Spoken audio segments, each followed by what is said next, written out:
Bank Berlian merupakan bank nasional terbesar di Indonesia dan memiliki nasabah yang besar pula. Salah satu nasabahnya adalah Tuan Anton yang berencana mengajukan kredit bagi pengembangan usahanya. Tuan Anton, selaku Presiden Direktur, mempunyai perusahaan yang bergerak di pembuatan kapal dengan nama PT Kapal Samudra, yang mulai beroperasi tahun 1993 sampai dengan sekarang. Nama PT Kapal Samudra telah dikenal pula di mancanegara dan telah lama menjalin kerjasama dengan Bank Berlian untuk memperoleh modal kredit. PT Kapal Samudra ini didirikan bersama 3 temannya, yaitu Tuan Airlangga, Nyonya Susi, dan Tuan Banda. Ketiganya berturut-turut menduduki jabatan sebagai Direktur 1, Direktur 2, dan Komisaris. Tahun 2009, Tuan James bergabung dalam PT Kapal Samudra sebagai Komisaris. Telah disepakati bahwa perjanjian kredit akan dilakukan pada tanggal 19 Oktober 2020 antara PT Kapal Samudra, yaitu Tuan Anton, dan Bank Berlian, yaitu Nyonya Kartika. Namun demikian, di tanggal 17 Oktober 2020, Tuan Anton ada urusan bisnis ke luar negeri selama 5 hari di Rusia, sehingga menunjuk Tuan Airlangga selaku kuasa untuk menggantikan dirinya mewakili perusahaan saat pendatanganan kredit. Hari Selasa, 12 Januari 1993, secara resmi telah berdiri PT Kapal Samudra yang bergerak di bidang pembuatan kapal. Tentunya,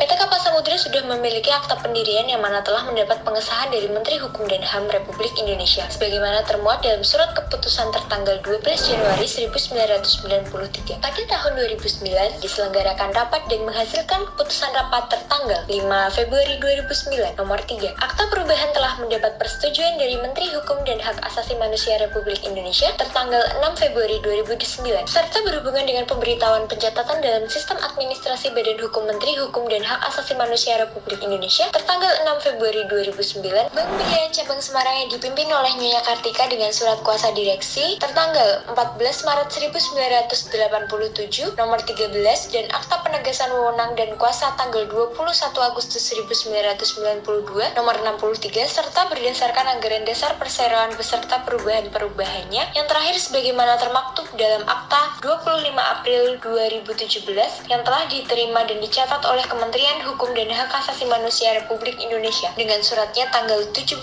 Mei 2017 serta yang telah disetujui oleh Menteri Hukum dan Hak Asasi Manusia Republik Indonesia dengan keputusan tanggal 17 Mei 2017.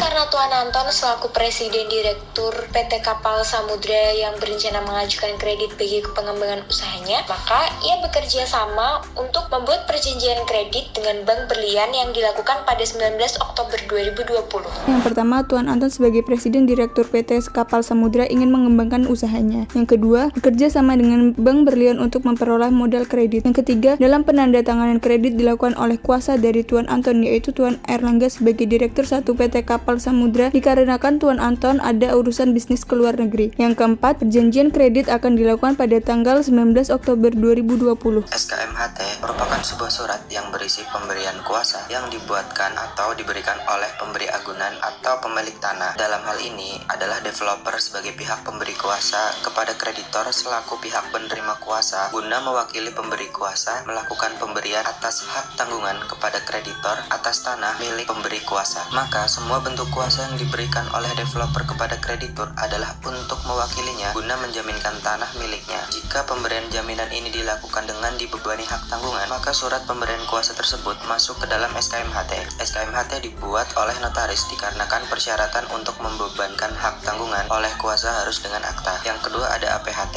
Akta ini berfungsi sebagai pengatur persyaratan dan ketentuan terkait dengan pemberian hak tanggungan dari debitur ke kreditur. Pemberian hak tanggungan berfungsi sebagai jaminan pelunasan utang pihak debitur kepada kreditur. Pemberian hak tanggungan ini sesuai dengan Undang-Undang Nomor 4 Tahun 1996. Undang-undang ini kemudian dikenal dengan Undang-Undang Hak Tanggungan atau UU-HT. Yang menjadi objek hak tanggungan biasanya meliputi tanah atau lahan beserta benda lain yang menjadi bagian dari lahan tersebut. Selain bangunan atau properti permanen, benda-benda lain termasuk bisa berupa tanaman keras, hasil karya lain di lahan yang bersangkutan. Pengaturan hukum mengenai surat kuasa dapat kita temui secara tersirat dalam pasal 1792 Kitab Undang-Undang Pemberian atau sering kita sebut juga dengan Barger-Liwet yang menyatakan pemberian kuasa ialah suatu persetujuan yang berisikan pemberian kekuasaan kepada orang lain yang menerimanya untuk melaksanakan sesuatu atas nama orang yang memberikan kuasa. Kemudian lebih lanjut dalam pasal 1793 KUH Perdata dijelaskan bahwa kuasa dapat diberikan dan diterima dengan suatu akta umum dengan surat di bawah tangan, bahkan dengan sepucuk surat ataupun dengan lisan Penerimaan sesuatu kuasa dapat pula terjadi secara diam-diam dan dapat disimpulkan dari pelaksanaan kuasa itu oleh diberi kuasa. Kemudian dalam video kali ini mau kami memberikan sebagai contoh surat kuasa, kemudian perjanjian kredit. Menurut pasal 1 angka 11 Undang-Undang Perbankan, kredit diartikan sebagai penyediaan uang atau tagihan yang dapat dipersamakan dengan itu berdasarkan persetujuan atau kesepakatan pinjam meminjam antara bank dengan pihak lain yang mewajibkan pihak meminjam untuk melunasi utangnya setelah jangka waktu tertentu dengan pemberian bunga. Dan kemudian perjanjian kredit tidak terlepas dengan jaminan. Fungsi jaminan secara yuridis adalah kepastian hukum pelunasan utang dalam perjanjian utang-utang. Sedangkan jaminan dalam pembiayaan yang berfungsi yaitu untuk pembayaran utang seandainya terjadi uang prestasi, yaitu dengan cara menguangkan atau menjual jaminan itu sebagai akibat dari indikator utama, yaitu penentuan jumlah pembiayaan atau pinjaman utang yang akan diberikan kepada debitur dan meyakinkan bank atau kreditur bahwa debitur mempunyai kemampuan untuk melunasi hutang yang diberikan kepadanya sesuai yang dijanjikan.